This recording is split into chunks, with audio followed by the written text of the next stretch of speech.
Today, ongoing stories around 19 February on Jake and the Hobo, My Summer of Love.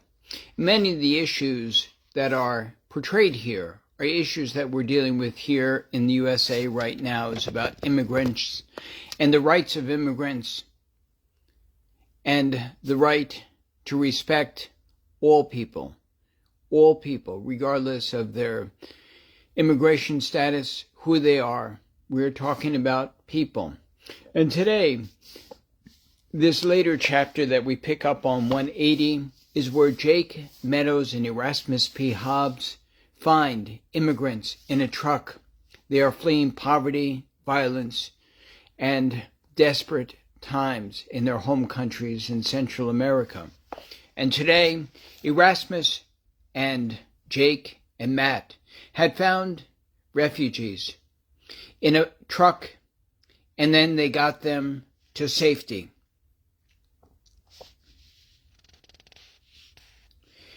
And the community of church people had taken them in. Anna and her baby Angelina were safe. She said to Erasmus in Spanish, "I have to go to San Antonio. My husband is there and works in a factory. Can you get me there?" "Sure, we can help you." "Josiah, thanks to you and your church for helping these people." Josiah said, "We're only following the gospel's message, providing shelter and help to refugees. Until this country turns around and enacts sensible immigration laws instead of endangering people, we'll continue to help them." Matt said, "Thank you. We'll head up to the Quakers in San Antonio and we can look for Anna's husband." We waited until the cars arrived, and slowly people headed to sanctuary churches up north. Anna told us her story while we waited. She said, "I come from a small town outside of the capital of El Salvador. My father was a farmer who disappeared one day.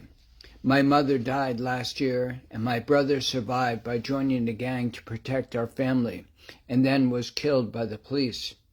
Then Ricardo moved in and took care of us, and 2 years ago, I had my first baby." "You were 14?" asked Erasmus.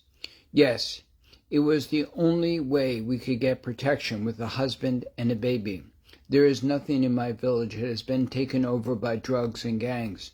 Ricardo left 10 months ago for the USA after our first baby died.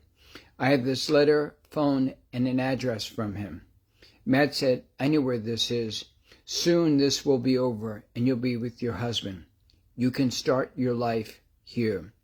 While Matt drove, Erasmus told me he had once worked with refugees on the border. "This is only a small glimpse of the horrible situation. Tens of thousands are fleeing the gang violence, drug wars, corruption, and people like Anna and her family are caught in the middle."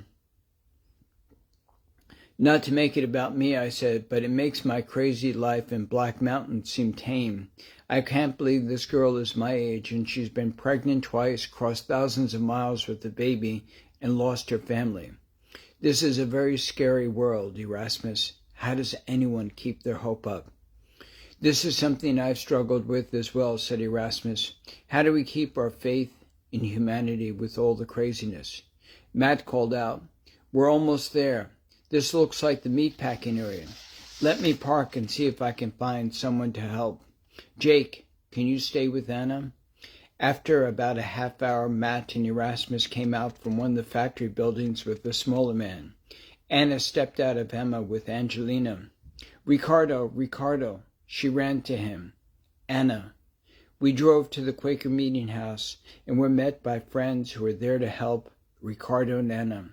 Matt said, "Thank you, everyone. But as we all know, this is the first step in a long road. There are many obstacles ahead of us." "Don't worry," said a woman with long gray hair. "I'm Helen.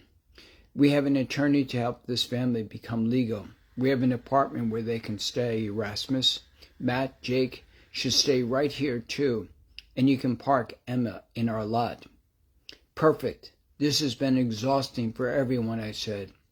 We said goodbye to Anna, Angelina, and Ricardo, and though I only stood a few words in Spanish, I understood their gratitude. Anna said in her best English, "Thank you." Erasmus shook hands with Ricardo as they left, and he took money out from his shirt pocket. Un regalo, a gift for your family from us. He refused, but Erasmus insisted. Anna embraced all of us. Thank you. In the morning the sky seems to stretch forever with pink and orange clouds. I was the first up and made coffee. I stepped out of Emma Goldman with Socrates, sipped my coffee, watched the sunrise, and wrote in my journal. I wrote, everything is unreal. With all my hardships, my mother, her string of worthless boyfriends, all the abuse, and now with Erasmus and Socrates, what will the journey ahead be? I know this is only the beginning. I know we can beat this, the cancer and Agent Orange thing. I'm happy we're together, but I see how much this trip has taken out of Erasmus. I made oatmeal with nuts and fruit, and we ate breakfast beneath an oak tree with its limbs stretching wide. I wanted to put up a hammock and spend the day reading. All this excitement is too much for me, I said.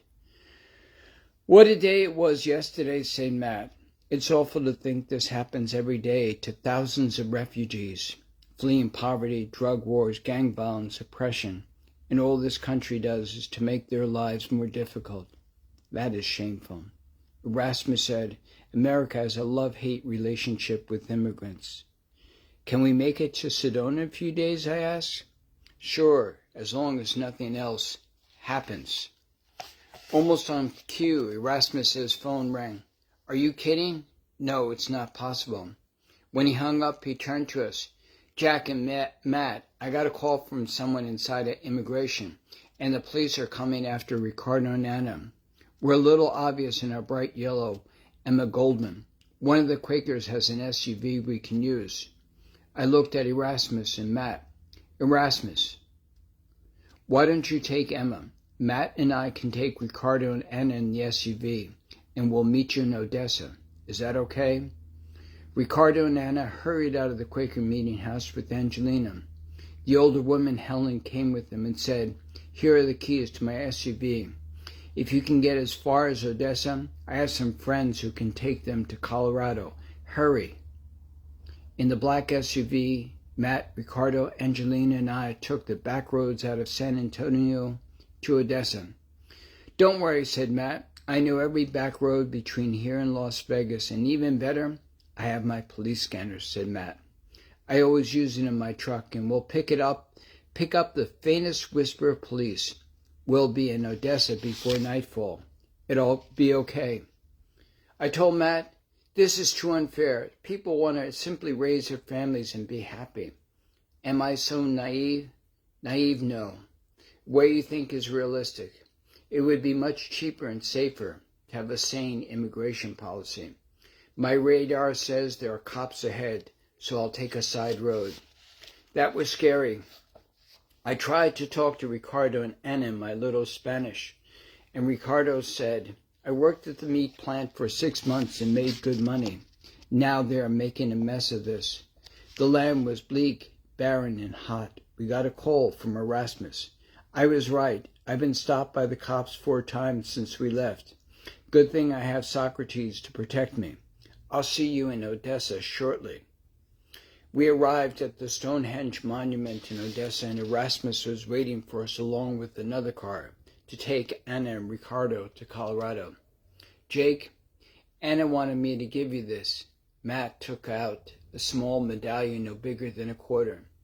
It's the Lady of Fatima, she said. It would protect you. I added the medallion to the necklace from my grandmother and felt like I had this protection surrounding me. Erasmus looked tired and he said, Matt, boy, am I glad you're here. I've been taking some medication and it's making me a bit weary. And seemingly out of nowhere, a police car with flashing blue lights appeared, and 2 cops got out. The younger of the 2 had his gun drawn and screamed, Hands in the air, we got you surrounded. The older cop said to the younger one, Jack, you sound like a bad police movie. Put your gun down. We can talk to these people. Erasmus approached the cops with his hands up and said, I'm not armed. The young cop shouted, I'm in charge. Everyone kneel down to the ground. The older cop said, Jack, I'm in charge. put your gun away." "They've been on the run and helping Wetback, Sergeant," said Jack with his gun pointed at us. "Put the gun down," said the sergeant. The young cop stepped forward, tripped, and his gun went off. Matt leaped in front of Erasmus, but it was too late. Erasmus fell to the ground, and I ran to him. Erasmus! He was bleeding all over his favorite green shirt. He opened his eyes for a minute and looked at me. "I'll be okay. Take care of Ricardo and Anna." Then he passed out. Matt ran over and screamed at the cop, "You idiot! You had no reason to fire!" The sergeant reached over to the young cop. "Jack, give me the gun now." Matt ripped off his shirt to stop the bleeding and put Erasmus's feet up. "Call an ambulance!"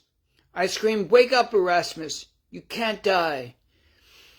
More police car came and found the ambulance. Matt whispered to me, "Jake, go with Erasmus. I'll meet you later. I need to make sure Anna and Ricardo are safe." Wow.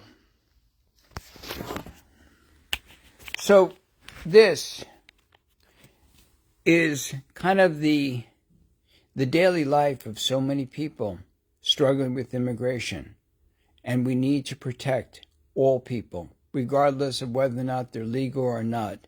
All people deserve a right for safety and for care, for respect. This is necessary.